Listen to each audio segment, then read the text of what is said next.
शुरू हो जाए। क्लाइमेट है आज का चैप्टर, ठीक है। चलो शिवानी बताइए, क्लाइमेट क्या होता है? क्लाइमेट, शिवानी कहाँ भागे शिवानी? हाँ ये रही। तो बताइए।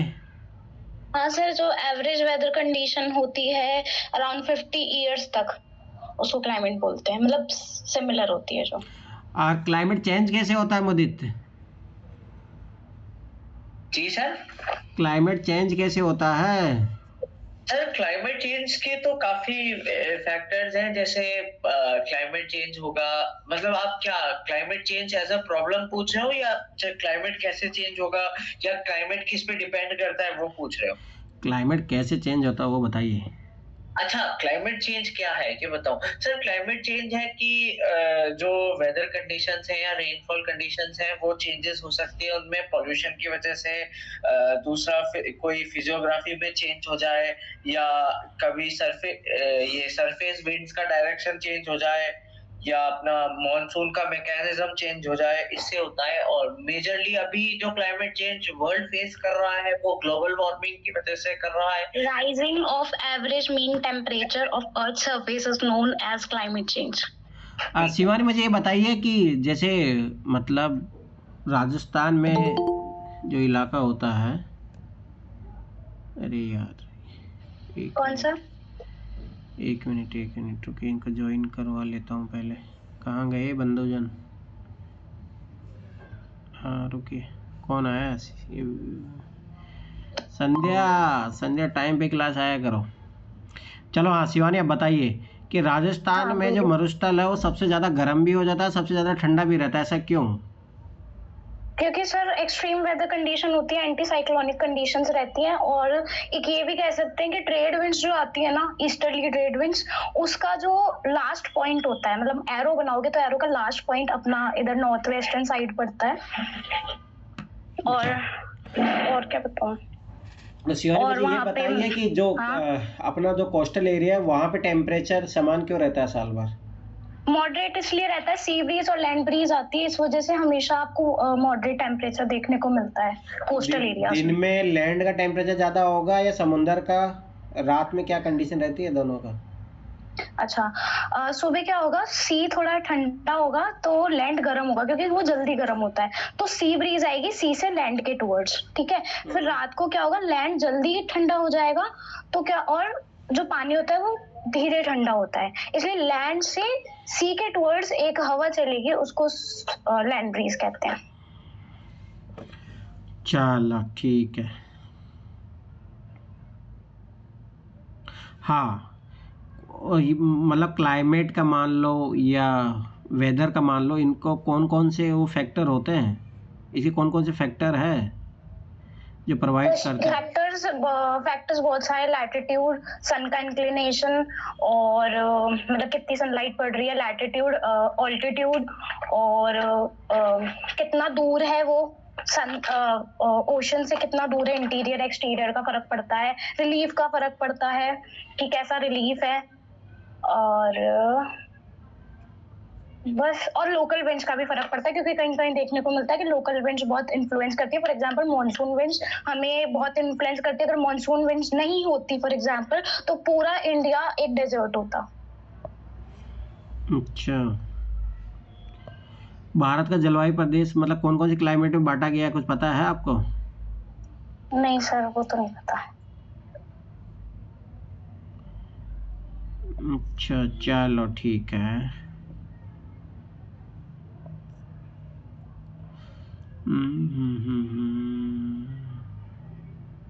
हाँ, ये कहा निखिल, निखिल बताइए कि जो मतलब पहाड़ जो होते हैं ना, पहाड़ों पे बर्फ क्यों जमती है, धरातल पे क्यों नहीं? निखिल मैं तो कुछ पढ़ के नहीं आया हूँ अभी। तो कौन पढ़ के आएगा फिर? चलो युवराज बताइए, युवराज। ऊपर हम क्या बोलते हैं, तापमान कम होने के कारण टेम्परेचर कम होता है, इसलिए वहाँ बर्फ ज्यादा जम जाती है, बर्फ जम जाती है। शिवानी जो इसने बताया वो सही रीजन है? नहीं। बताइए तो फिर क्या होता है? सर वो डिपेंड करता है कि आपका टेम्परेचर ड्यू पॉइंट से कितना कम है और कितना ज्यादा है। अगर ड्यू पॉइंट से टेम्परेचर बहुत कम होता है तो ही स्नोफॉल होती है, अगर ड्यू पॉइंट से टेम्परेचर ऊपर होता है तो रेनफॉल होती है। अच्छा ठीक है, और कौन कौन है? संध्या, संध्या बताइए, भारत में रिटर्निंग मानसून कहाँ पे बरसात करवाता है? सर जो मतलब वापस आता हुआ मानसून, जो वहाँ लौटता हुआ मानसून कहाँ पे बरसात करवाता है भारत में, कौन सा इलाका है? वो जो पूर्वी तट है वहां पे वर्षा कराता है। पूर्वी तट? क्या पूरी तट पे करवाता है? सर पूरे पूर्वी तट पे नहीं कर सकते, उड़ीसा आंध्रा के साइड। अरे नहीं, तमिलनाडु पे होता है, तमिलनाडु पे तमिलनाडु होता पे। है। चलो ठीक है मोदी, ये बताइए भारत सर मतलब, इससे एक हाँ पॉइंट बोलिए, हाँ बोलिए बोलिए। हाँ सर, एक पॉइंट और ऐड कर रहा था, जैसे बताया कि जो रिट्रीटिंग मानसून है ये पूर्वी तट मतलब ये बंगाल की खाड़ी की तरफ से तमिलनाडु का जो कोस्ट है इस तरफ बारिश करवाता हुआ, और सर ये अपने राजस्थान में वेस्ट की तरफ से वेस्टर्न डिस्टर्बेंस के रूप में भी आता है, जिसको अपन मावट कहते हैं। तो वो तो दिसंबर में आता ना, हाँ दिसंबर, ये तो हाँ, तो ये अक्टूबर नवंबर में होता है। नहीं, राजस्थान में रिट्रीटिंग मानसून सितंबर में खत्म हो जाता है, सितंबर एंड में, और दिसंबर में जो मानसून होता है वो विंटर वाला आता है। हाँ अच्छा, वो अलग अच्छा, चीज है मोदी। अलग चीज है। तो सर ये वेस्टर्न डिस्टर्बेंस को क्या कहेंगे, इसको क्या कहेंगे? ये मेडिटेरियन। अरे ये रिटर्निंग मानसून नहीं होता है भाई, ये अलग होता है, इससे कॉन्सेप्ट ही अलग है। सर इसको क्या कहेंगे? तो ये वेस्टर्न डिस्टर्ब ही बोला जाता है इसको, और कुछ नहीं बोला, रिटर्निंग मानसून नहीं है ये। अच्छा, रिटर्निंग मानसून से कैसे जोड़ रहे हो इसको? नहीं, हमें जब पढ़ाया था वो साथ में पढ़ाया था, इसलिए मैं कंफ्यूज हो गया। खैर कोई बात नहीं। अब पढ़ाया इस सेंस में होगा ना कि अक्टूबर नवंबर में उधर भी बरसात होती है, इधर होती है, वेस्टर्न इसके कारण होती है ना, उधर रिटर्निंग मानसून के कारण होती है, तो वो इस सेंस में तुमने दोनों के एक कर लिया होगा। चलो क्या नाम है, शिवानी बताइए कि विश्व में जो अधिकतर जो मरुस्थल बने हैं डेजर्ट, वो वेस्ट किनारे पे ही क्यों बने हैं? क्योंकि सर इसके 2-3 फैक्टर्स इन्फ्लुएंस होते हैं। पहला है कि जो ट्रेड विंड्स होती है वो ईस्टर्ली होती है, तो जो उसका लास्ट पॉइंट होता है वो वेस्टर्न कॉन्टिनेंट पे ज्यादा होता है, पहली चीज ये। दूसरा इंक्लिनेशन, और ये देख सकते हैं यहाँ पे जो हवा आती है वो सबसीडिंग होती है। आपने हेडले सेल और फेरल सेल अगर पढ़ा हो तो कभी, सर्कुलेशन जो होता है एयर सर्कुलेशन, उसमें सबसाइडिंग मतलब नीचे गिरती है हवा, हाई प्रेशर होता है ना इसलिए। और तीसरा आप ये देख सकते हो यहाँ पे करंट्स हैं। फॉर एग्जांपल अफ्रीका कोस्ट पे देखोगे तो बेंगुला करंट है, साउथ अमेरिकन कोस्ट पे देखोगे तो हम्बोल्ट करंट है, ऑस्ट्रेलियन कोस्ट पे आप देखोगे तो आपको वेस्टर्न ऑस्ट्रेलियन करंट देखने को मिलेगा जो कि कोल्ड करंट्स हैं। तो वो क्या है, एक ऐसा वो बनाते हैं, मतलब संयोग बनाते हैं कि वहां पे हॉट और ड्राई क्लाइमेट होता है, क्योंकि वहां पे ड्राई मतलब इन कोल्ड करंट की वजह से ड्राइनेस ज्यादा होती है, मॉइस्टनेस नहीं होती है। अगर यहीं पे फॉर एग्जांपल वार्म करंट होते ना, तो यहाँ पे क्या होता कि कोल्ड तो है पर मॉइस्टनेस आती है उसके साथ, तो सैचुरेशन होता एयर का और फिर बारिश होती। ठीक है संध्या, मैं एक स्टेटमेंट बोल रहा हूँ, वो सही है गलत बताना। उत्तरी मैदान में वर्षा की मात्रा सामान्यतः पूर्व से पश्चिम की ओर बढ़ती जाती है, ये स्टेटमेंट सही है या गलत? सर नहीं, गलत है, क्योंकि पश्चिम से पूर्व की ओर बढ़ेगी। अच्छा, पूर्व से पश्चिम की ओर क्या होगा, घटेगी? अरे सही तो हुआ ना, पूर्व से पश्चिम, जब बोल रहे हो कि पूर्व से पश्चिम जो है बढ़ेगी नहीं तो घटेगी ना। अरे सही बात तो है, कहाँ सो गए? देखो भाई, जब बरसात आती है, मानसून आता है, तो बंगाल में ज़्यादा बरसात होती है, पंजाब में कम होती है, तो ये बात सही हो गया ना, पूर्व से पश्चिम की ओर घटती है। चलो ठीक है, चलो मुदीर बताइए कि क्लाइमेट को कंट्रोल करने वाले कौन कौन से फैक्टर हैं? सर क्लाइमेट को कंट्रोल करने वाले फैक्टर्स, हाँ, यूपीएससी ने क्वेश्चन पूछा भी है, डायरेक्ट दिया ये एनसीईआरटी में।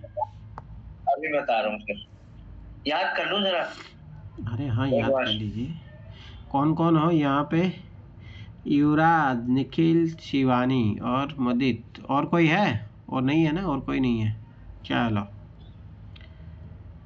सर हाँ सर, बहुत इजी है। जैसे टेम्परेचर कंट्रोल कर सकती है, रेनफॉल कंट्रोल कर सकती है, एल्टीट्यूड या हाइट कंट्रोल कर सकती है। दूसरा, ओशन करंट भी कंट्रोल कर सकते हैं, प्रेशर बेल्ट, विंड सिस्टम भी कंट्रोल कर सकता है। और सर वेजिटेशन कैसी है सरफेस पे, वो भी कंट्रोल कर सकता है। शिवानी, इसने कुछ मिस किया है? मैंने इतना ध्यान नहीं दिया था ये जब बोल रहा था, मतलब मैंने तुम 3-4 बता तो दो। सही सुने थे। तुम बता दो। सर इसने सही बोले थे वैसे तो, और मेरे को भी याद भी नहीं आएगा एकदम से तो।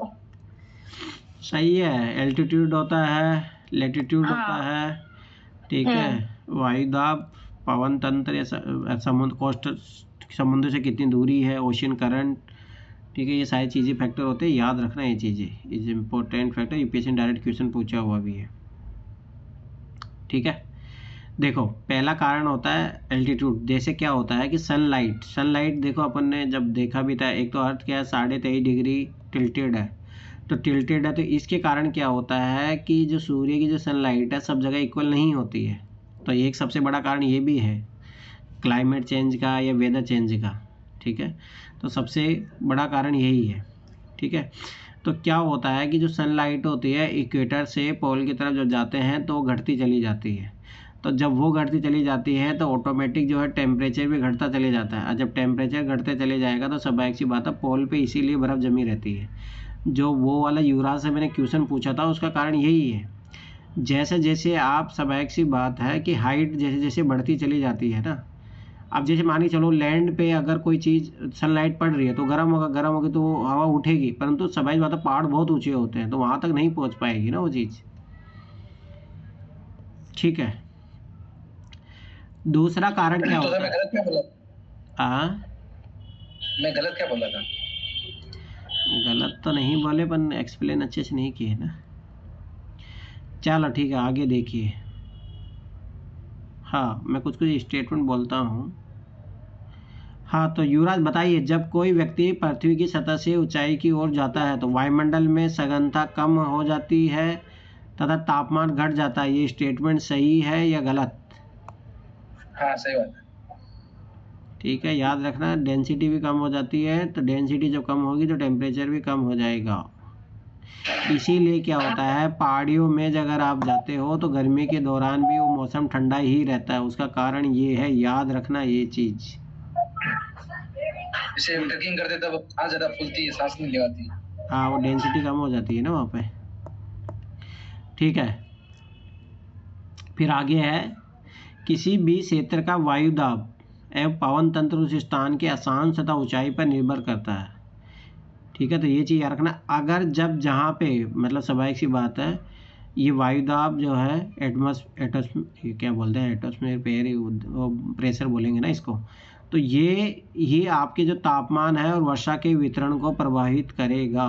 वैसा ही सेम इफेक्ट जो है समुद्र की जलवायु का फर्क पड़ता है, अगर जैसे जैसे समुद्र से आप दूर बढ़ते जाओगे ये प्रभाव कम होता चला जाएगा, जैसे जो कोस्टल एरिया होती है, इसीलिए वहाँ पे एक जैसा टेम्परेचर हमेशा बना रहता है। कारण क्या होता है, समुद्र का प्रभाव होता है, ये चीज़ याद रखना, ठीक है। अब देखो, दो चीज़ होती है, अगर आप सागरों में जाओगे, ठीक है, तो सागर में हमेशा एक जैसा ही तापमान बना रहेगा, पर महाद्वीप में जाओगे, आप कॉन्टिनेंट में जाओगे, कॉन्टिनेंट में याद रखना वहाँ सर्दी भी बहुत ज़्यादा होगी तो गर्मी भी बहुत ज़्यादा होगी, ये चीज़ याद रखना। तो जिसको भाई सर्दी ज़्यादा अच्छी नहीं लगती हो, गर्मी ज़्यादा अच्छी नहीं लगती हो तो कोस्टल एरिया में चली जाइए, वहाँ एक जैसा ही टेम्परेचर रहता है हमेशा, ठीक है। हाँ, यूपीएससी 2023 में भी क्वेश्चन पूछा था, वो याद रखना। एक होती है सी विंड जो समुंदर से लैंड की तरफ बहती है, एक होती है लैंड विंड जो लैंड से, लैंड ब्रीज और सी ब्रीज। हाँ, ये चीज़ याद रखना। तो इन चीज़ों के कारण जो है, ये जो मैंने वो पूछा था ना कारण भाई क्यों वहाँ पे इक्वल रहता, तो ये कारण होता है। और दूसरी बात एक चीज़ हमेशा ये चीज़ याद रखना कि जो पानी होता है ना वो धीरे धीरे गर्म होता है और धीरे धीरे ही ठंडा होता है, ठीक। पर जो लैंड होती है ना वो जल्दी गर्म होती है तो जल्दी ही ठंडा होती है, इसीलिए यूपीएससी ने क्वेश्चन पूछा है, बहुत छोटे मोटे एग्जामों में आपने देखा होगा क्यों राजस्थान में जो है कि रेतीला जो होते हैं वही 50 डिग्री तापमान पड़ रहा है, पर रात का टेम्परेचर नापोगे आप तो बहुत कम हो जाता है, इतना डिफरेंस क्यों दिखता है? तो कारण उसका ये है, ये चीज़ याद रखना। एक एक चीज मुझे इसमें पूछनी थी। राजस्थान की आपने बात की सर, जैसे हमें मालूम है कि गर्मियों में जैसे डेजर्ट वगैरह का टेम्परेचर 55-56 भी पहुंच जाता है अपने यहाँ राजस्थान में पर्टिकुलरली। उसके अलावा भी मैं पढ़ रहा था न्यूज़पेपर में आबू में -5 हो गया। तो सर आबू वगैरह में तो डेजर्ट नहीं है, वो पहाड़ है, इसलिए इस फर्क पड़ गया। तो इसीलिए तो बर्फ़ जमती है वहाँ पे। राजस्थान का माउंट आबू को क्यों बोला जाता है शिमला? इसीलिए तो बोला जाता है ना। तो अपन ने क्या अभी कॉन्सेप्ट पढ़ा कि भाई जितना हाइट बढ़ते चले जाएगा तो वहाँ पे डेंसिटी कम हो जाएगा, डेंसिटी कम हो जाएगा तो ऑटोमेटिक टेम्परेचर कम हो जाएगा। जब टेम्परेचर कम हो तो ठंडा होता है ना, कारण वो है। और आप उसका आप देखना एवरी 165 सेंटीमीटर ऊपर जाओगे हाँ, तो तो 1 टेम्परेचर 1 डिग्री कम होगा, होते तो चले नॉर्मल जाता है। लैप्स रेट है। हाँ, नॉर्मल लैप्स रेट के अकॉर्डिंग जब नक्की झील जो आबू में है वो जम जाती है। अरे वो तो कारण है ना, उसका हाइट है देखना, उसका समंदर सी लेवल से है ना, उसकी हाइट ज़्यादा है। हाँ सी लेवल से। हाँ, तो इसी कारण से वो चीज़ें होती है वहाँ पे। अच्छा 15 या 18 किलोमीटर ऊपर रोड ऊपर। हाँ, वही तो बता रहा हूँ, उसके हाइट पे है वो, इस कारण से वो समय से होता है। फिर हाइट वाला कॉन्सेप्ट तो लग ही जाएगा ना उसमें। चलो ठीक है, ओके ओके ओके। ये मुझे कर्क रेखा है ना, युवराज बताइए, कर्क रेखा कच्छ के रन से गुजरती है नहीं गुजरती? गुजरती है। याद रखना, ये चीज़ लिखा है एनसीईआरटी में सीधा सीधा। चलो, भारत की जलवायु की विशेषता बताइए मुदित। सर भारत की जलवायु की विशेषता ये है कि हमारे यहाँ मॉनसून टाइप का क्लाइमेट मेजरली पाया जाता है, जो कि अलग अलग फैक्टर्स से डिपेंड करता है। मसलन डायरेक्शन ऑफ सरफेस विंड्स या physiography, mountain ranges, altitude, latitude, distance from sea वगैरह वगैरह। उसके अलावा हमारे यहाँ एक फिनोमिना पाया जाता है जिसको हम इंडियन ओशन डाइपोल बोलते हैं। इसमें इंडियन ओशन डाइपोल, जो पॉजिटिव इंडियन ओशन डाइपोल होता है, वो अपने इंडियन ओशन को गर्म करता है ईस्टर्न के कंपैरिजन में, जो कि हेल्पफुल है साउथ वेस्ट मॉनसून को इंडिया में ताकतवर बनाने के लिए। वहीं negative IOD Indian ocean dipole monsoon को नेगेटिवली इम्पैक्ट करता है। उसके साथ साथ दो कॉन्सेप्ट और होते हैं, अल नीनो और ला नीना। अल नीनो का मतलब एक वार्म करंट है जो कि tropical Pacific of coast Peru से आता है। ये अल नीनो क्या बोलते हैं सर, अब दूसरे एल नीनो पुडुकी, ला नीना शायद, एक तो कंफ्यूजन। ला नीना का रिवर्स होता है, वहाँ कोल्ड करंट पैरों के कोस्ट पे स्ट्रॉन्ग होता है। सर इंडिया में ला नीना फेज में रेनफॉल अच्छी होती है क्योंकि ये साउथ वेस्टर्न मॉनसून जो विंड्स आती है उनको मजबूत कर देती है। उसके बाद सर हमारे इंडिया में एक थ्योरी और काम करती है जिसको हम मॉडर्न थ्योरी ऑफ मॉनसून कहते हैं।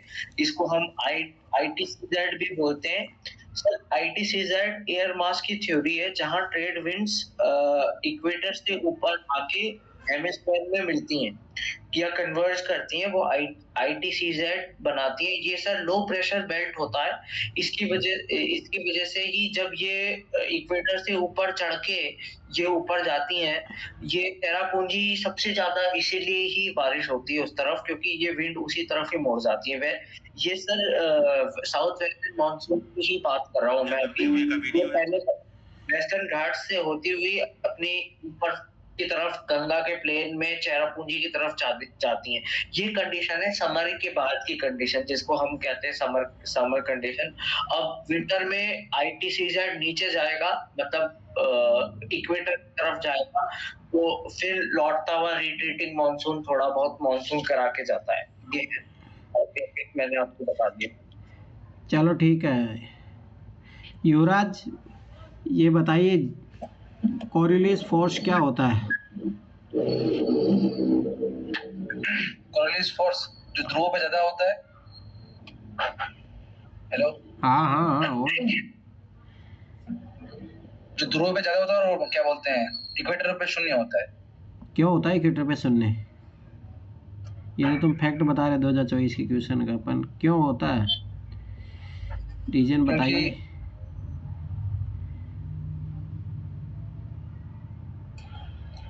नहीं याद आ रहा है एक सेकंड को।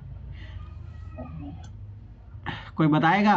शिवानी बताइए क्यों कोरियोलिस हाँ, फोर्स जीरो क्योंकि होता है? ना सर बताती हूँ, क्योंकि ना जो इक्वेटर पे जाओगे ना तो वहाँ का एरिया बड़ा है और पोल का बहुत छोटा एरिया, मतलब आप घूमोगे तो आप फटाफट घूम जाओगे, तो अर्थ वहाँ पे फटाफट घूमती है और जो इक्वेटर होता है ना वहाँ पे बहुत धीरे घूमती है, तो इसलिए कोरियोलिस फोर्स होता है। मतलब आप कोई चीज बॉल को फेंकोगे, अगर आप घूमती हुई बॉल को फेंकोगे तो वो ऐसे डिफ्लेक्ट हो जाएगी, तो वही वाला है।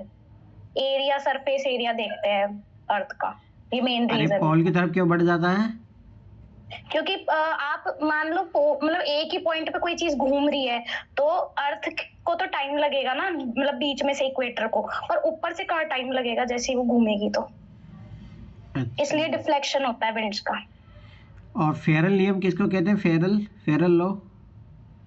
कोरियोलिस फोर्स को ही फेरल लॉ कहते हैं, क्योंकि साइंटिस्ट ने दिया था ये नेम। हाँ, याद रखना ये चीज। चलो ठीक है, जेट धारा क्या होता है? जेट स्ट्रीम क्या होती है? मैं बताऊं? हाँ बताइए।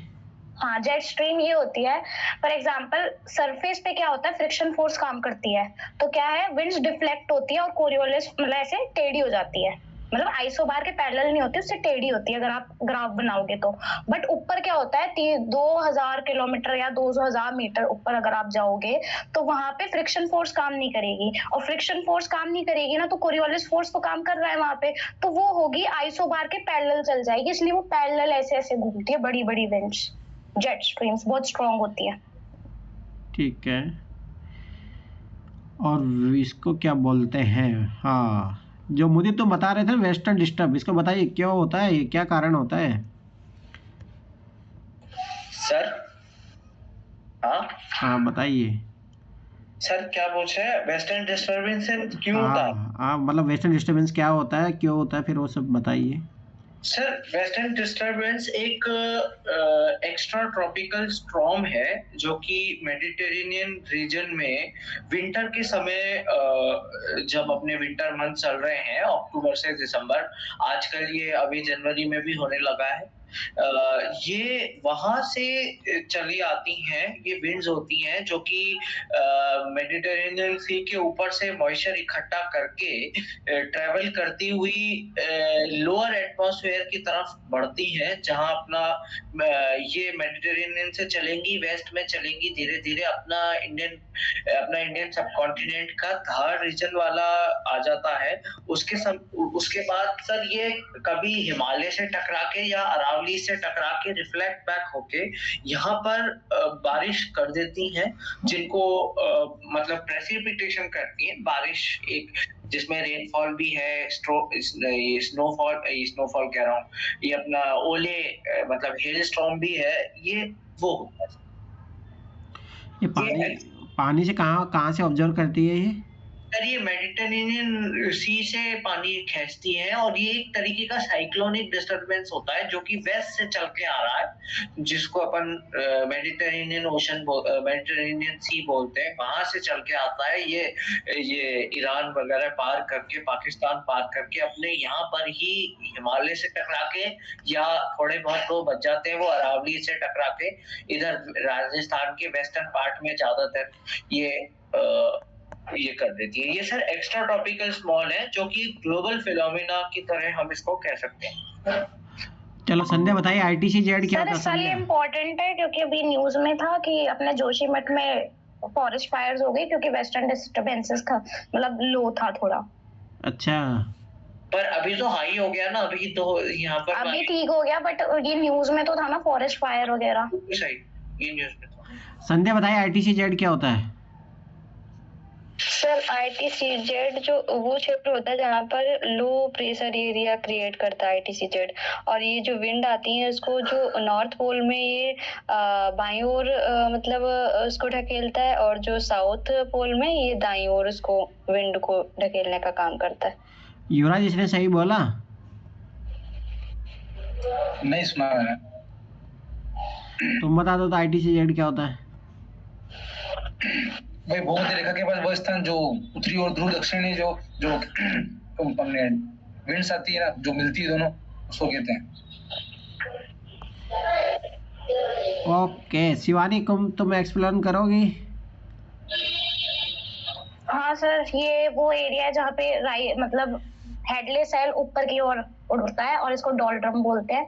0 से 5 डिग्री के बीच में नॉर्थ एंड साउथ में होता है मतलब, और ये सन के अपेरेंट मूवमेंट से चेंज होता है। मतलब नॉर्मली किताबों में तो ये होता है कि ये 0 से 5 डिग्री के बीच में मिल जाता है, और यहाँ पे कोरियोलिस फोर्स नहीं होती है, इस वजह से यहाँ पे रोज बारिश होती है। ये भी आपको देखने को मिलेगा मतलब मोस्टली।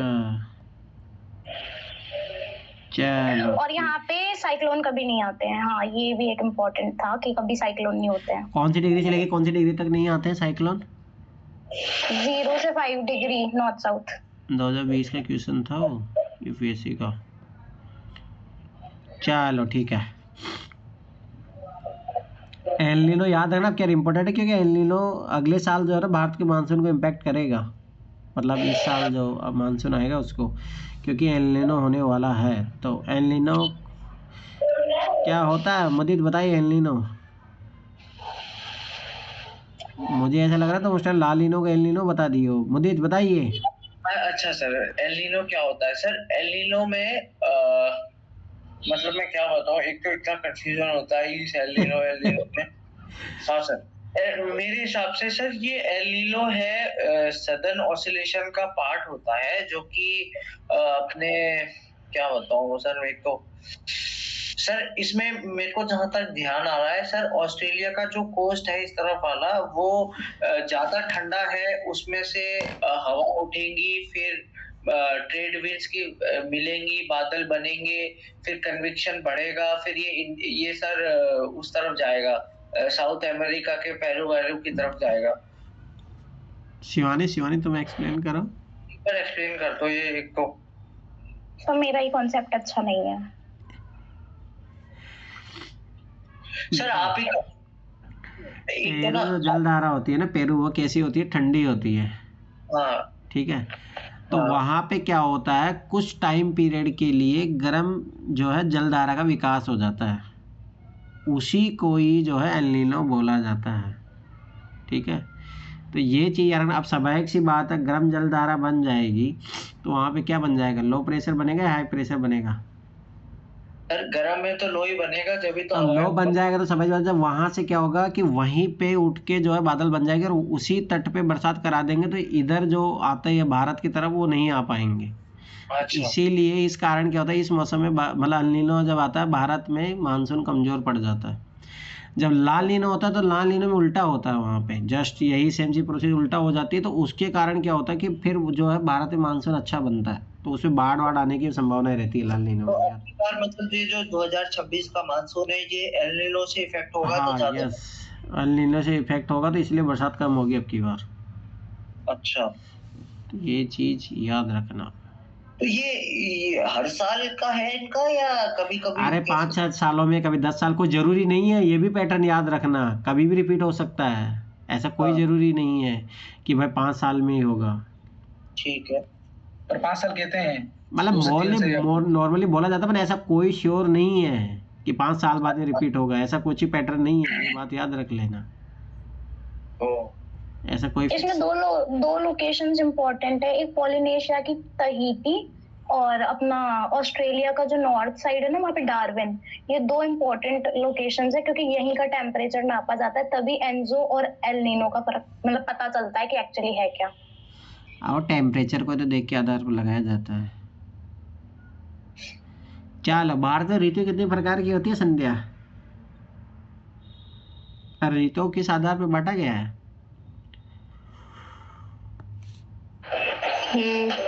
सर तो ऋतु है दो, जैसे शीत ऋतु, ग्रीष्म ऋतु। बस दो ही है। 5 है शायद, पर मेरे को नाम याद नहीं है, 5 या 6 से मुझे। बताइए तो कौन 4 है, 4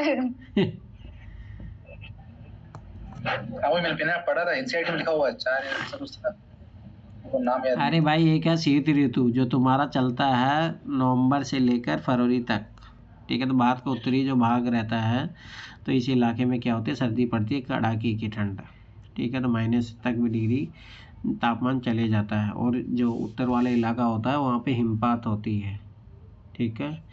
ये चीज़ याद रखना। तो ये 30 डिग्री है। फिर आता है ग्रीष्म ऋतु, फिर आता तुम्हारी मानसून ऋतु या वर्षा ऋतु भी बोलते हैं उसको, ठीक है। फिर चौथी जो है आपका, उसको रिटर्निंग मानसून की हुई बोलते हैं, मानसून की वापसी वाला। तो उसमें क्या होगा पर ना, इसमें वो तो ठीक है, भारत के अकॉर्डिंग कर दिया जाता है कि क्या बसंत ऋतु ये, पर वो मेन ऋतु नहीं है, ये चीज़ याद रखना। सर इसमें मुझे एक चीज पूछनी थी और बतानी भी थी सर, ये ऋतुओं के नाम कुछ है सर इंडिया के उसके हिसाब से भी पूछ सकते हैं क्या, इंडियन नाम क्या है इनके? अरे नहीं, वो बीपीसी नहीं पूछेगा, टेंशन मत लो। तो पूछेगा नो सर, जैसे वसंत, ग्रीष्म, वर्षा, शरद, हेमंत और शिशिर। हाँ बस, अरे उतना पता होना चाहिए इनमें क्या क्या होता है। यूपीएससी बस उससे नहीं, यूपीएससी हमेशा कॉन्सेप्ट बेस्ड क्वेश्चन पूछता है, वो आपसे ये क्वेश्चन नहीं पूछेगा फैक्चुअल चीज़ें, टेंशन मत लो। अच्छा। वो ज़्यादा इम्पोर्टेंट तो रहता है। चलो ठीक है। ग्रीष्म ऋतु में उत्तरी मैदानों में बहने वाली पवन को निम्नलिखित से क्या कहा जाता है? काल, वैशाखी, लू, व्यापारी पवनी, किस क्या कहा जाता है बताइए युवराज। एक बार वापस रिपीट करना, क्या बोल रहे हैं? ग्रीष्म ऋतु में उत्तरी मैदानों में बहने वाली पवन को निम्नलिखित में से क्या कहा जाता है? काल, वैशाखी या लू कहा जाता है, या व्यापारिक पवनें? ट्रेड विंड्स क्या होती है संध्या बताइए, ट्रेड विंड्स क्या होती है, व्यापारिक पवनें क्या होती है? इसका आंसर दे दूं जो आपने पूछा है पहले वाले का? हाँ बताइए। सर इनको लू कहते हैं। हाँ चलो, ट्रेड विंड बता दो तो फिर। सर संध्या बताएगी ना, फिर मैं बताऊंगा। बता दी संध्या, बताइए। सर क्या पूछा है मेरे से? ट्रेड विंड्स मतलब व्यापारिक पवनें क्या होती है? सर जो दक्षिण पश्चिम से प्रवेश करती हैं और दक्षिण पश्चिम मानसून को लाती हैं, उन्हीं को ट्रेड विंड बोलते हैं। मुझे तो सही बोल रही है। सर सही तो नहीं, लेकिन पूरा गलत तो नहीं होगा मुझे। मैं कंफ्यूज हो गया। शिवानी बताइए, शिवानी ट्रेड विंड्स क्या होती है? ट्रेड विंड्स होती हैं, ईस्टर्लीज होती है। इनको ट्रेड विंड्स इसलिए बोला जाता है क्योंकि जब अरब्स आते थे इंडिया में या फिर कहीं भी, तो यहाँ पे इतनी अच्छी हवाएं चलती थी कि उनको ज्यादा मेहनत नहीं करनी पड़ती थी और आराम से वो सेल थ्रू हो जाते थे, इसलिए इनका नाम ट्रेड विंड्स रखा है। वैसे ये होती ईस्टर्ली है, ईस्टर्न साइड से आती है और 30 डिग्री नॉर्थ और 30 डिग्री साउथ के बीच में होती है। ठीक है चलो, युवराज बताए भारत में मानसून का आगमन कब होता है? मानसून का आगमन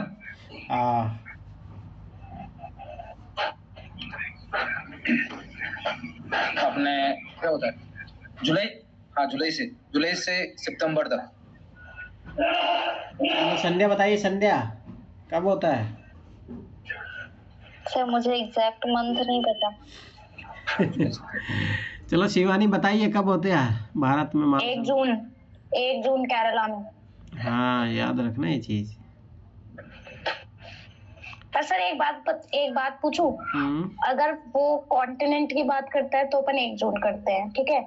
और यहाँ पे मतलब मैं पढ़ रही थी ना आपके क्लास से पहले, तो उसमें ये भी गिवन था कि जो अंडमान निकोबार है उसमें पहले आ जाता है, मई अप्रैल मई में आ जाता है। अरे नहीं, तो फिर क्वेश्चन को लैंड को कंसीडर किया जाएगा जब वो कुछ नहीं दे रहा है। तो अगर वो स्पेसिफिक बोल रहा है तब आप उधर ध्यान दोगे, समझ में आया? वो चीज याद रखना। चलो ठीक है, सब जहाँ से छोटे छोटे क्वेश्चन बनते हैं, पर वो फैक्ट वाले क्वेश्चन यूपीएससी पूछती है नहीं, तो क्या ही मतलब है। कॉन्सेप्ट पता होना चाहिए, जो मैंने कॉन्सेप्ट पूछे हैं ना उनसे सबसे क्वेश्चन पूछा है यूपीएससी ने, पीटी मेंस दोनों में क्वेश्चन पूछा है। तो ये चीज याद रखना इम्पोर्टेंट है ये चैप्टर। चलो ठीक है, अगले चैप्टर की तरफ बढ़ते हैं। ये चैप्टर कर लेना, अच्छे से पढ़ लेना, क्वेश्चन पूछे हैं, यूपीएससी ने बहुत बार क्वेश्चन पूछे हैं। ठीक है, प्राकृतिक वनस्पति तथा वन्य प्राणी इज़ वेरी वेरी इंपॉर्टेंट। ये भाई 9th क्लास में तो बहुत ज़्यादा इंपॉर्टेंट है, मतलब आपकी 11वीं की जैसे ही इम्पोर्टेंट है ये वाली एनसीईआरटी भी। जो 11वीं की इम्पोर्टेंट है ना, तो वैसे इम्पोर्टेंट है ये वाली भी, ये चीज़ याद रखना। चलो कुछ कुछ चीज़ें पूछी जाती है। यहाँ से सबसे पहले पूछता हूँ ना। चलो टाइगर रिजर्व कौन कौन से है, मुदित बताइए, तुमने तो याद किए थे ना टाइगर रिजर्व। 1 मिनट बता रहा हूँ। बताइए सर मतलब पूछो तो, मतलब ऑप्शन दो ना, क्वेश्चन बना के पूछो, ऐसे कैसे बताऊं। चलो मैं कुछ चलो अलग तरीके से पूछ लेता हूँ। दाचीगम कहाँ पे है, मुझे बताइए। Dachigam national park. Sir Dachigam, sir ये तो नहीं पढ़ा मैंने, तो वो दुधवा पढ़ा था, अपने राजस्थान का पढ़ा था। किसी को याद है? शिवानी, किसी को? Jammu and Kashmir. Yes, Jammu and Kashmir में है। अच्छा चलो ठीक है। राजा जी अपना यूके में है। उत्तराखंड। और कॉर्बेट? कॉर्बेट अपना इसमें, हाँ उत्तराखंड में है। दुधवा? Sir MP. अरे उठा के फेंक दूंगा मुदित। दुधवा लखीमपुर। हाँ, उस दिन तो करवाया था यूपी में। यूपी। चलो ठीक है। शिवानी, केवला देव? केवला दियो कुछ ऐसे कहते हैं उसको। ये तो थोड़ा डिफिकल्ट है। उठा के फेंक दूंगा। डिफिकल्ट। चुप रहिए मुदित, रुकिए अभी। एक सेकंड सर, अभी नहीं आ रहा, मतलब आउट ऑफ रीच है मेरे। युवराज बताइए। युवराज? हाँ, केरल में। अरे तेरी तो केवला देव केरल में है क्या? केरला देव केरल में तो है। अरे तुमने राजस्थान में है भाई, भरतपुर में। ये बर्ड सेंचुरी है। कहाँ सो रहे हो तुम लोग? उठा के फेंक दूंगा तुम लोगों को। अरे नहीं सर, मेरे को सच में नहीं याद था, मैं झूठे गैस नहीं लगाऊंगी। रणथंभौर? चलो रुक जाओ। संध्या, रणथंभौर कहाँ पे है? राजस्थान। चलो मुदित, राजस्थान में कहाँ पे है?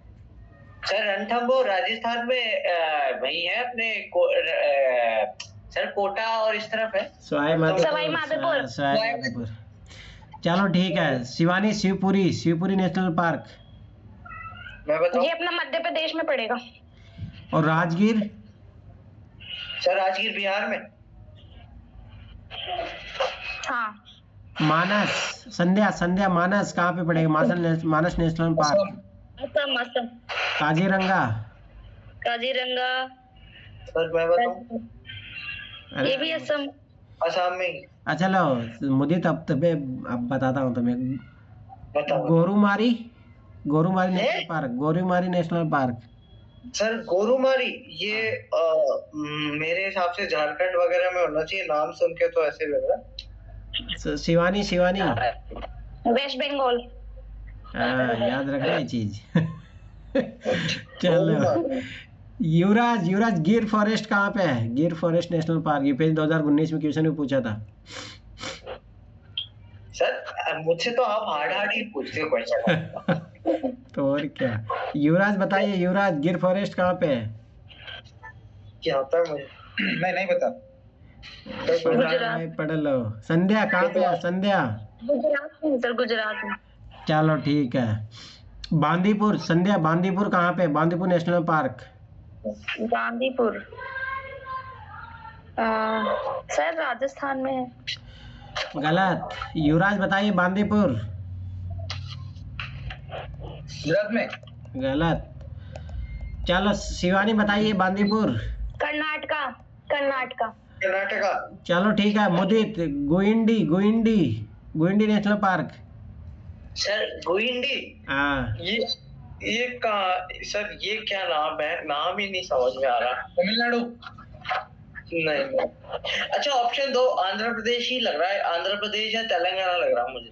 है तो अभी में एग्जैक्ट तो इसमें तो कैसे पता चलेगा? एक बार चेक करके बताओ। है तो उधर ही है, ईस्टर्न कोस्ट में। तमिलनाडु में। चेक कर लिया? तमिलनाडु ही है। तमिलनाडु। चलो ठीक है। संध्या बताइए कान्हा नेशनल पार्क कहाँ पे है? Sandhya, Kanha national park. Sir Kanha Madhya Pradesh. सही बता रही मुझे तो ये। हाँ सर सही है, कान्हा एमपी में ही है। और तड़ोबा, तड़ोबा तड़ोबा महाराष्ट्र में। याद रखना, है इम्पोर्टेंट है ना सर? मैंने कैसे गैस किया तड़ोबा? वहां पर वो खंडोबा, खंडोबा मराठी वर्ड है ना, इसलिए। अपने सलीम अली है? सलीम अली नहीं है, सिमलीपाल है, सिमलीपाल। सिमलीपाल उड़ीसा में है सर। अरे टाइगर रिजर्व भी है, याद रखना ये चीज। रिजर्व भी है। सलीम अली कह रहा हूँ, सलीम अली नेशनल पार्क। सलीम अली, हाँ जम्मू कश्मीर में, श्रीनगर। ये जम्मू कश्मीर में। अरे रहने दीजिए, मैं जो एनसीईआरटी में वही क्वेश्चन पूछ रहा हूँ, फालतू फालतू नहीं। अब वैसे तो बहुत सारी चीजें दी हुई हैं। नेशनल पार्क कुछ भी आ सकता है, नेशनल पार्क होता है। कुछ भी आ सकता है, इसका मतलब ये नहीं है कि तो फिर तो जाके देखो कितने नेशनल पार्क है टोटल, सर्च करो एक बार। वही तो कह रहा हूँ, कुछ भी हो सकता है वो। अरे भाई जो एनसीईआरटी में दिए वही कर लो, वहीं से यूपीएससी क्वेश्चन पूछा है, ऐसे तो तुम अच्छा सर, ये भी पूछ लो, सबसे पहले प्रोजेक्ट टाइगर कहाँ शुरू हुआ था, ये भी पूछ लो। हाँ तो तुम ही बता दो। चलो ठीक है, शिवानी, संजय गांधी नेशनल पार्क कहाँ पे है? महाराष्ट्र। महाराष्ट्र। चलो ठीक है, अब याद रखना मैं वाइल्ड लाइफ सेंचुरीज पूछ रहा हूँ। ठीक है। चलो शिवानी सर वो तो बताइए। आती ही नहीं है, क्या वो बात तो ना पढ़ते हैं, वो तो बहुत सारी होती है, मतलब बहुत सारी है वाइल्ड लाइफ तो, बहुत सारी। भाई जो एनसीईआरटी में है वो तो पढ़ लो। हाँ बताओ। चलो ठीक है, पेरियार, पेरियार कहाँ पे है? केरला। पेरियार तो अपने नीचे ही है, मतलब तमिलनाडु या केरला के अरे अंदर भाई होगा। केरला में है। और मुद्दुमलाई?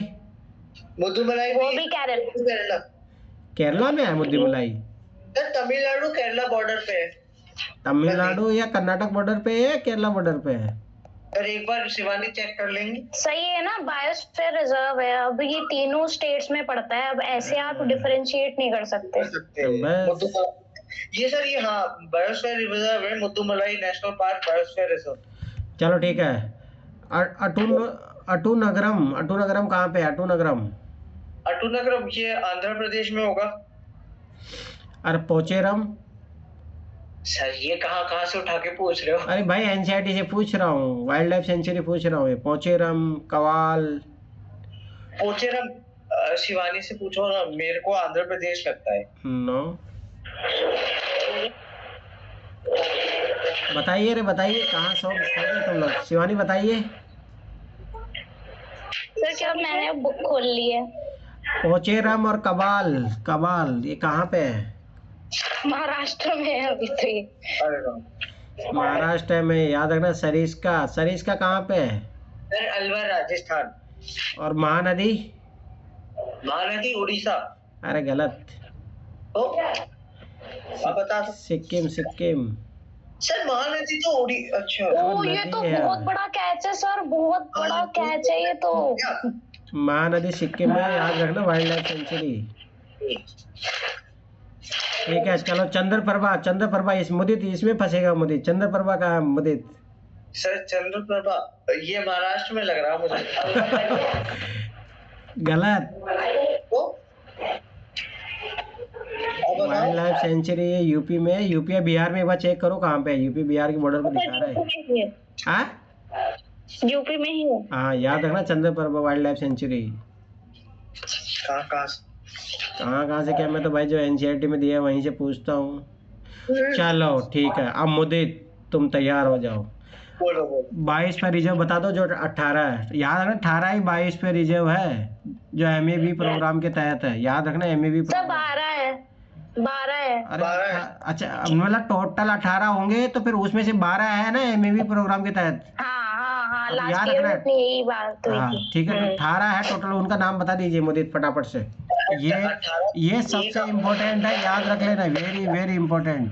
सर एक आधे का नाम मैं भूल जाऊं, पर मैं बता देता हूँ मेन में। दिहांग दिबांग है, शेषाचलम हिल्स है। अरे रुक जाइए, दियांग कहाँ पे है ये भी बताते चलिए। अरुणाचल प्रदेश, याद रखना ना सब लोग ये चीज। हाँ ठीक है, आगे। दियांग अरुणाचल प्रदेश। शेषाचलम वेंकटेश्वर आंध्र प्रदेश। नीलगिरी। रुक जाइए, शेषाचलम है ही नहीं। क्यों नहीं है? शेषाचलम अगस्त मलाई है, अगस्त मलाई। सर है। अरे हाँ है, शेषाचलम बोल के रखा है इसमें हिंदी में। शेषाचलम है, ये शेषाचलम। कहाँ पे, आंध्र प्रदेश में? हाँ सर, तिरुपति बालाजी का हाँ मंदिर है। ठीक है, यूपीएससी ने पूछा भी था ये क्वेश्चन 2015-16 अच्छा, में पूछा है। अब है नीलगिरी, तमिलनाडु, केरला और कर्नाटका में, इसमें मुद्दुमलाई वगैरह आता है, मुद्दुमलाई, वायनाड, बांदीपुर, नागरहोल, साइलेंट वैली वगैरह वगैरह। हाँ ये अब है गल्फ ऑफ मन्नार, ये तमिलनाडु केरला में है। उसके बाद ग्रेट निकोबार अंडमान निकोबार में है। उसके बाद नंदा मन्नार की देवी। जो खाड़ी है किस में आएगी, केरला तमिलनाडु में? क्या? मन्नार वाली, मन्नार वे? अरे नहीं सर, तमिलनाडु में ही आएगी, पर नाम एक मन्नार जगह भी केरला में है, इसलिए लोग कंफ्यूज हो जाते हैं। तो तुम काहे कंफ्यूज कर रहे हो? तो भाई मन्नार की खाड़ी है ये, तो ये तमिलनाडु में है ना। अच्छा अब आएंगे नंदा देवी में, उत्तराखंड में आएगा। और फिर नोकरेक, ये मेघालय में है। उसके बाद सुंदरबन सबको मालूम है, वेस्ट बंगाल में है। सिमलीपाल बता ही दिया, उड़ीसा में है। कंचनजंगा या कंचनजुंगा सिक्किम में है। उसके बाद अगस्तमलाई कर्नाटक, ये केरला तमिलनाडु बॉर्डर पे है। उसके बाद अपन आएंगे कोल्ड डेजर्ट नेशनल पार्क, ये अपने हिमाचल प्रदेश में, पीन वैली में। फिर हिमाचल प्रदेश में है या लद्दाख में है? सर कोल्ड वैली तो हिमाचल प्रदेश में। अरे ठंडा रेगिस्तान, कोल्ड डेजर्ट। अरे sir, cold desert reserve national park. हाँ तो ये कहाँ पे है? सर हिमाचल में, एक बार चेक कर लो। चेक करो भाई, सब चेक करके बताओ। ये यही चेक हो जाए तो बढ़िया। हाँ ओके, शिवानी बताइए, चेक किया? शिवानी हाँ कहाँ? हिमाचल में ही है, हाँ हिमाचल में। याद रखना ये चीज। हाँ ऐसे कोल्ड डेजर्ट ऐसे बोला तो उसको जाता है। अच्छा सर, अब इसके बाद आएंगे रण ऑफ कच्छ, कच्छ रिजर्व में, ये गुजरात में है। उसके बाद अपन आएंगे पंचमरी में, पंचमरी अपने ये एमपी में है। पन्ना एमपी में है। अचानक मार अमरकंटक, ये छत्तीसगढ़ एमपी बॉर्डर पे है। मानस असम में है। और एक मुझसे रह रहा है, एक शायद वो है जो हमारे राजस्थान का है अपना, वो मैं एक मिनट चेक करके बताऊं सर, कौन सा रह गया आप अभी तो बहुत बचे हुए हैं सर। क्यों बहुत है? अचानक, कोल्ड डेजर्ट, दिहांग दिबांग, एक great Nicobar, gulf of Mannar, Kutch, Kanchenjunga, Manas, Nanda Devi, Nilgiri, Nokrek, Pachmarhi, Seshachalam hills, Similipal, Sundarban और पन्ना। सिमलीपाल कहाँ पे? सिमलीपाल उड़ीसा में है ना सिमलीपाल। डिब्रू साई का हुआ ये क्या? डिब्रू साई का हुआ। डिब्रू सर ये तो असम में है। डिब्रू असम में है। अरुणाचल में है। असम में है। अरे भाई अरुणाचल देख लो भाई एक बार। डिब्रूगढ़ डिस्ट्रिक्ट में, तनसुकिया और डिब्रूगढ़ असम में। अरे डिब्रू साई का हुआ कहाँ पे ये बताओ सर। डिब्रूगढ़ असम। तो फिर ये शिवानी अरुणाचल प्रदेश में क्या बता रही है? वो चेक कर लो। मैं तो बुक, ये तो गूगल पे भी नहीं मिल रहा था, मैंने तो बुक खोली है फिर इसके लिए। शिवानी चेक करके बताइए। ठीक है, असम में। चलो ठीक है। और कुछ बताओ? हाँ ठीक है। अब देखो एनसीईआरटी से सारे क्वेश्चन यहीं से बने हुए हैं भाई। चलो अब मैं कुछ चीज़ पे पेड़ पौधों की विशेषताएं पूछते जाऊंगा, वो बताते जाना आप लोग, है ना। चलो युवराज बताइए, राजस्थान में किस प्रकार की वनस्पति पाई जाती है?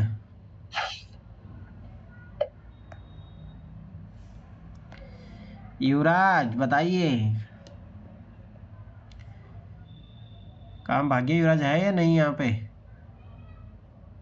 नहीं है। चलो ठीक है, तुम बता दो शिवानी, राजस्थान किस प्रकार की वो पाई जाती है? थॉर्न फॉरेस्ट है, और यहाँ की जो रूट्स होती है ना, वो बहुत नीचे तक धसी हुई होती है क्योंकि पानी कम होता है। और यहाँ की जो लीव्स होती हैं वो कांटेदार होती हैं, और इनके जो अंदर लीव्स कांटेदार होती है, जिससे कि पानी ट्रांसपिरेशन ना हो, मतलब इवेपोरेट ना हो इनमें से पानी। और इनकी लीव्स के अंदर वैक्सी, हाँ लीव्स के अंदर एलोवेरा जेल जैसा कुछ वैक्सी सब्सटेंस होता है। चलो ठीक है। संध्या, शंकुधारी वन कहाँ पाए जाते हैं? टुंडा शंकुधारी वन सर ऊपर पहन जाएंगे, मतलब नॉर्थ पोल में। सर इंग्लिश में बोल दो ना, शंकुधारी समझ में नहीं आ रहा है, ऐसा लग रहा है कोई बीमारी का नाम है। क्या बोलेंगे इसको शंकुधारी को? शंकुधारी क्या मतलब, एक तो ये शंकुधारी क्या होता है? अरे जिनकी पत्तियां पतली पतली होती है, बर्फीले क्षेत्रों में पाई जाती है। Mountain forest. हाँ माउंटेन फॉरेस्ट, ठीक है। चलो ठीक है, मुझे बताइए भारत जो है बायोडाइवर्सिटी के मामले में पूरे विश्व में कौन सा स्थान है उसका?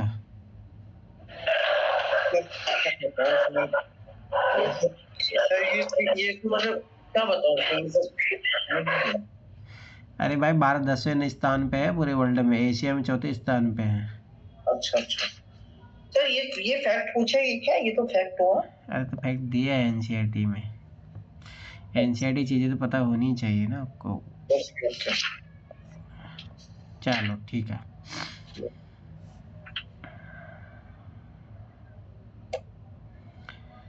भारत में अल्पाइन रीजन कौन सा है मुदित? अल्पाइन रीजन ये अपना ये हिमाचल प्रदेश और लेह लद्दाख वाला, ये ऊपर वाला सा। अच्छा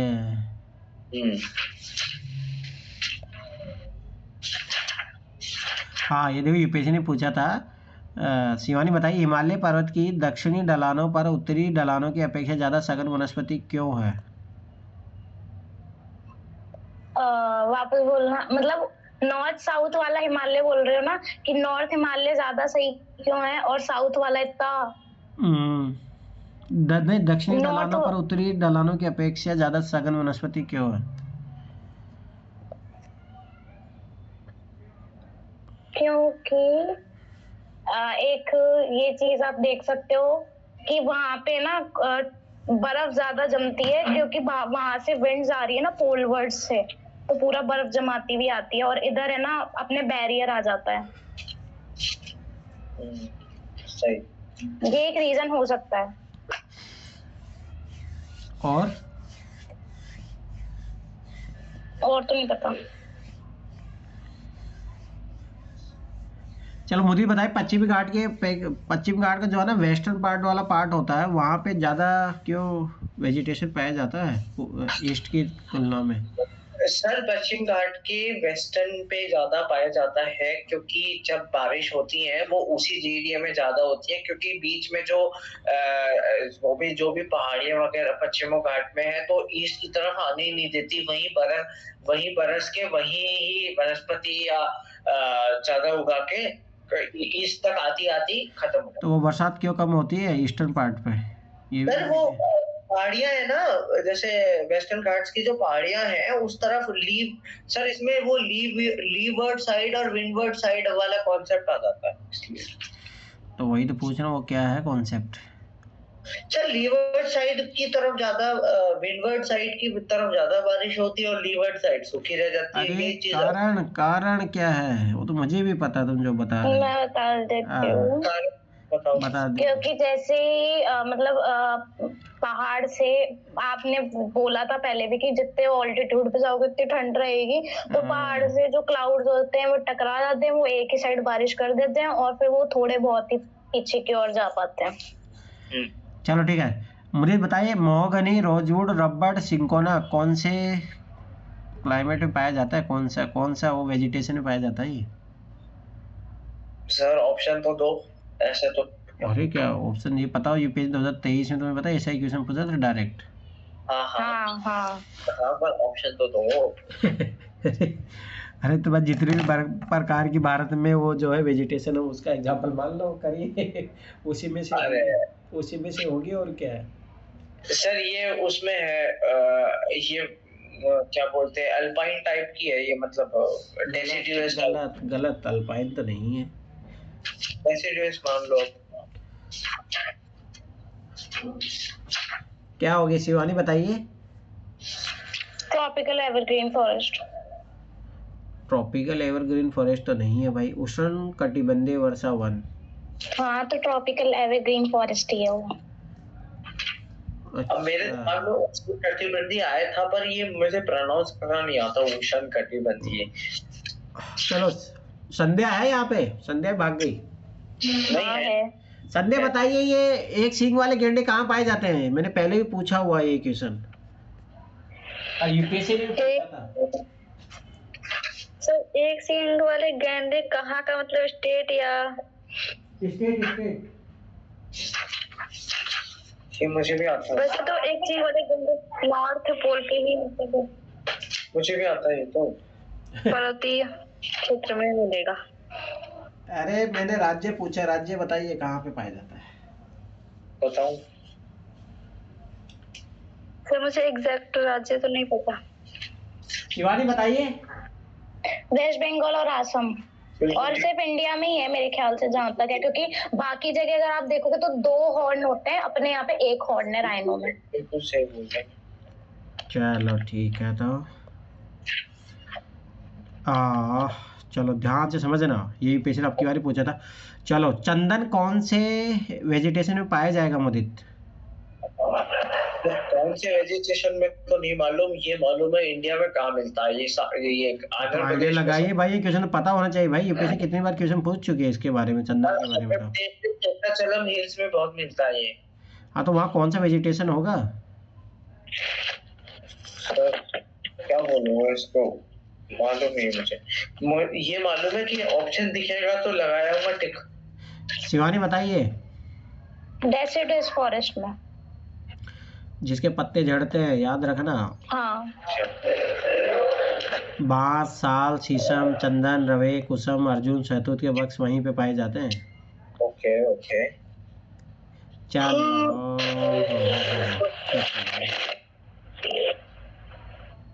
हाँ, चलो ठीक है। संध्या बताइए, खजूर के पेड़ कहाँ पाए जाएंगे? खजूर के सर कटीले वनों में आएगा, और जैसे झाड़ी टाइप का हो गया। हाँ, याद रखना ये चीज, इसीलिए खजूर सोचो कि जो सऊदी अरब इधर ज्यादा होते हैं, वहाँ के फेमस होते हैं। ये चीज याद रखना। पर्वतीय वन, मैंग्रोव। चलो, मैंग्रोव फॉरेस्ट कहाँ पे पाया जाता है संध्या? मैंग्रोव हाँ, ये तो यूपीएससी ने भी क्वेश्चन पूछा था।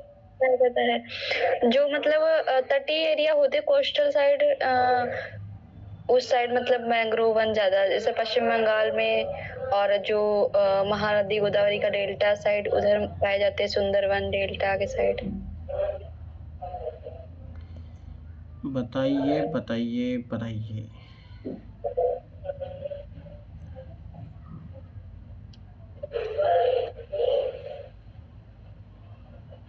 कहाँ पाया जाएगा मुदित मैंग्रोव फॉरेस्ट? सर सही बता रही थी वो, बिल्कुल कोस्टल एरियाज में ही पाए जाते हैं, जहाँ पर मीठा पानी और नमकीन पानी एक तरीके से मिलता है, वहीं सबसे ज्यादा। कौन सी नदियों के डेल्टा पे मिलता है, तो तुम बता दीजिए तो कौन कौन सी नदी का?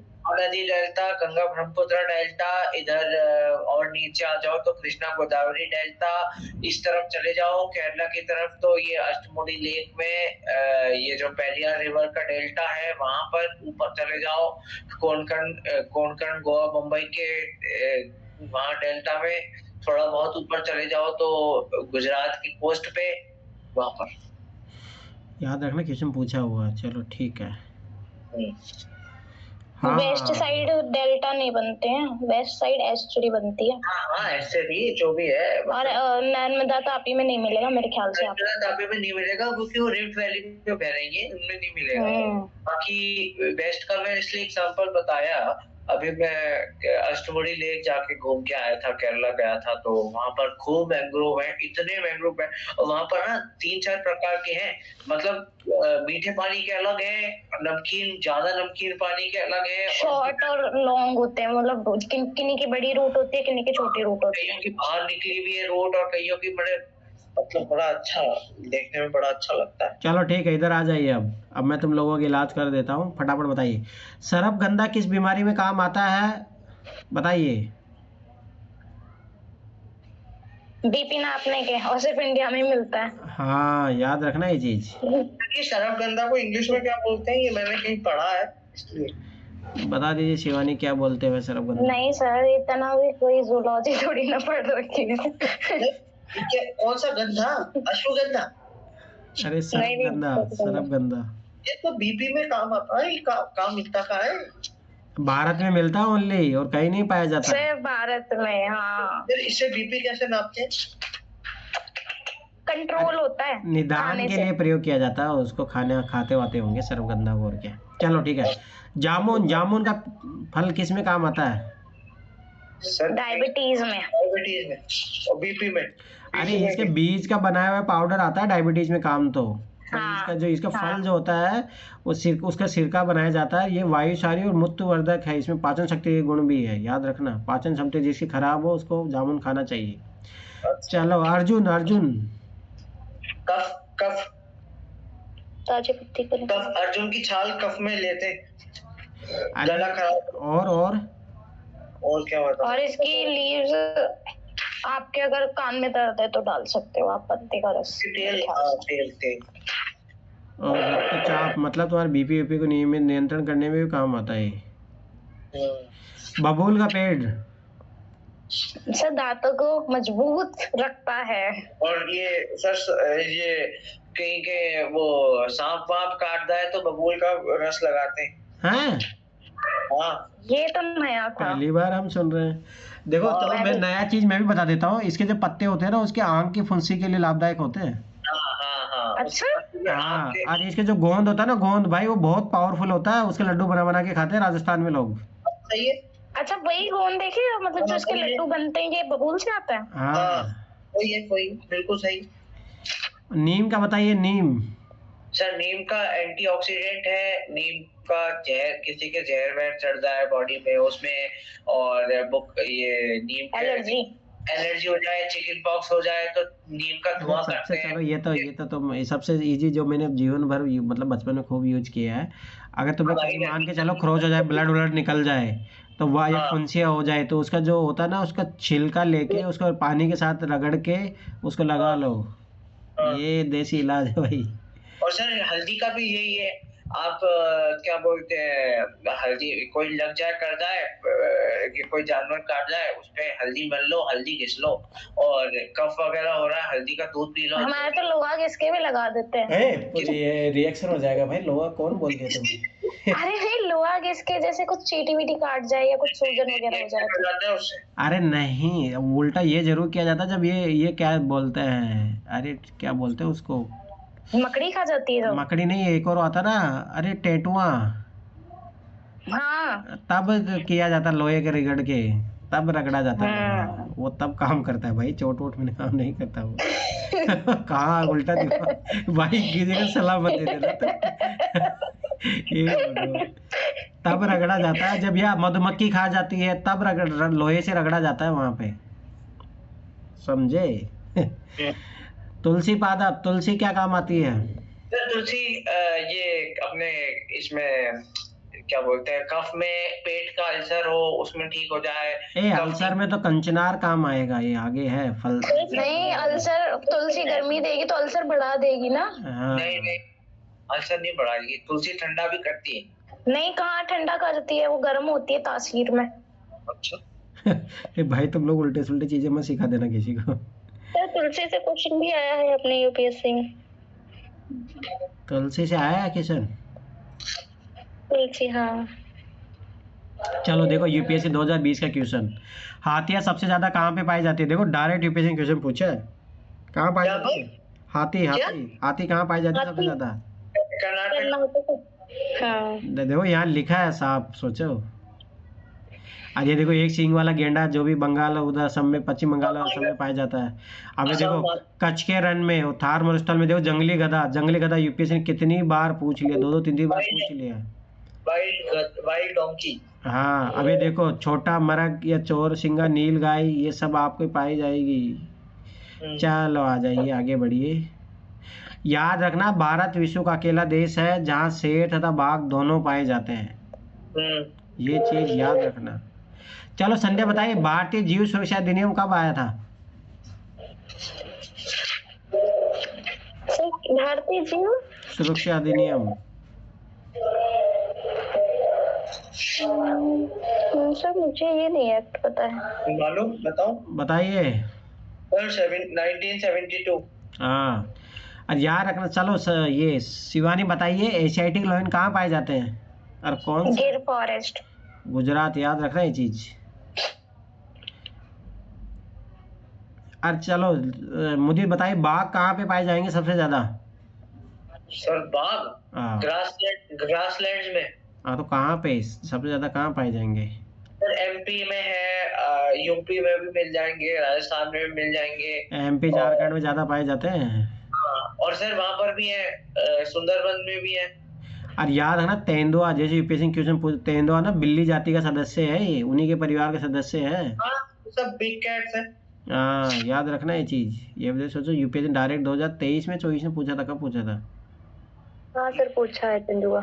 सर आप हमारे जयपुर आके कभी देखो, आए दिन तेंदुए मिल जाते हैं, लेपर्ड वहां से आ जाते हैं। नाहरगढ़ फॉरेस्ट है ना, उधर से आ जाते हैं। नाहरगढ़ से अलग आते हैं सर, झालाना से भी आ जाते हैं, जो मेरे विद्याश्रम की तरफ है ना, अपन एयरपोर्ट जाते हैं। आप अगर जयपुर एयरपोर्ट आपने देखा होगा, मालवीय नगर की तरफ है, एक गांधीनगर, मालवीय नगर, गांधीनगर रेलवे स्टेशन की उस तरफ से। मेरा स्कूल वहीं था सर, विद्याश्रम मेरा स्कूल वहीं था। तो झालाना जो नेशनल झालाना पार्क है, जहाँ आजकल लेपर्ड सवारी चलती है, वहाँ कई आ जाते हैं सर। कई अपने सर कहाँ तक पहुंच गया मैं बता रहा हूँ आपको sir, civil lines CM house तक लेपर्ड पहुंच जाते हैं आजकल। अरे वो सर स्कूल में पहुंच गया था। कौन सा स्कूल है ये, अपने राजा वाला स्कूल है ना, जयपुर के राजा का स्कूल, सवाई मानसिंह स्कूल में लेपर्ड पहुंच गया था। एसएमएस में भी पहुंच जाता है, विद्याश्रम में भी पहुंच जाता है, हमारा स्कूल विद्याश्रम में हमने तो देखा है। चलो आ जाइए, घड़ियाल कहाँ पे पाए? याद रखना, घड़ियाल है ना, मगरमच्छ की एक प्रजाति है, और ये भारत में पाए जाते हैं ओनली। और सर ये लंबी वो होती है, मुंह लंबा होता है, और ये सिर्फ मछली खाते हैं ज्यादातर। हाँ, लंबी थूक, इसको मैं हिंदी में क्या बोलते हैं, लंबी चोंच होती है सर, मुंह ऐसा होता है, मैं आपको कैसे बताऊं। अरे ये सर, ये केन, मैं फोटो भेज दूंगी।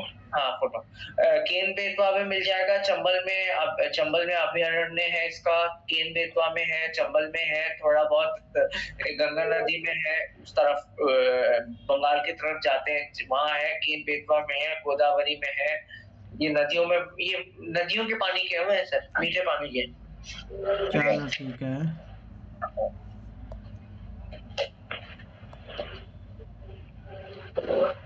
टोटल कितने नेशनल पार्क है मुदित? क्या टोटल नेशनल पार्क कितने हैं भारत में? नेशनल पार्क सर 18 तो वो बता दिए, अब उसके लिए और बाकी के लिए वो बायोस्फीयर रिजर्व थे। वो बायोस्फीयर रिजर्व थे, तो उसमें भी तो नेशनल पार्क आ गए, नहीं आए? तो उसमें चलो नाम ठीक है, अलग आपकी अलग बार होंगे है ना, ना। ये क्वेश्चन बन सकता है। सबसे पहले मैं संध्या से पूछूंगा। संध्या बताइए, जनगणना सबसे पहले कब शुरुआत हुई थी? सर सबसे पहले हुई थी 1872 में। और दशक की कब से शुरुआत हुई थी? 10 साल में हर बार? 10 साल में। सर ये तो शायद 2011 या फिर 2001। नहीं 1891। अरे गलत। 1881 1881 से शुरुआत हो गई थी, यहाँ से हर बार 10 साल चल रही थी, प्रत्येक 10 वर्ष के बाद जनगणना होती थी। 91 भी सही है वैसे। अरे कैसे सही है भाई, संपूर्ण जनगणना हुई थी 1881 में, इसके बाद से जो है लगातार 10 साल। चलो ठीक है मुदित, अगला क्वेश्चन तुमसे ही है। मुदित ये बताइए कि जो दशक के जनगणना चल रही थी वो कब फेल हुई?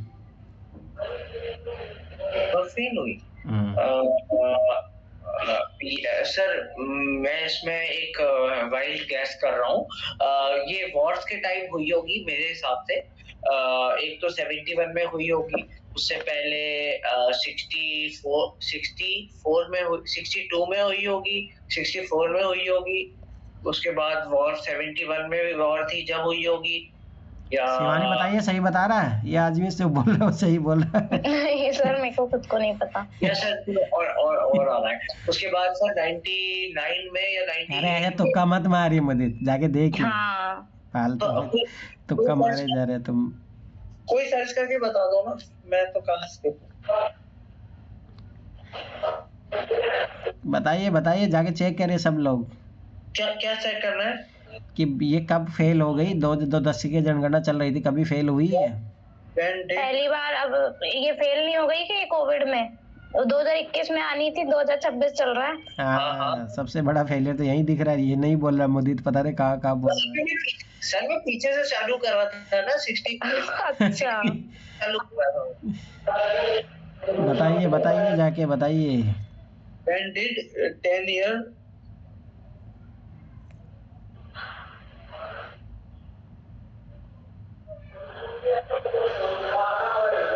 सर मुझे तो नहीं मालूम।